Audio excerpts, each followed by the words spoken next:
Sino yung taong nakagano, nakaluhod, patayin mo, kagaguhan niya. Sino mang gagawa ng ganon? Sinong buang magpatay ka ng ganon tao nakaluhod na? Pero kung maglaban, sabihin ko talaga, birahin mo. Patayin mo pagka lumaban. Totoo yan. Because, why?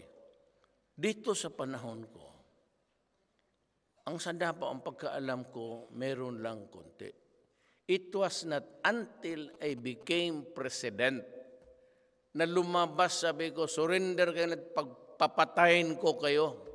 Lumabas, nakita ninyo sa TV, by the hundreds of thousands.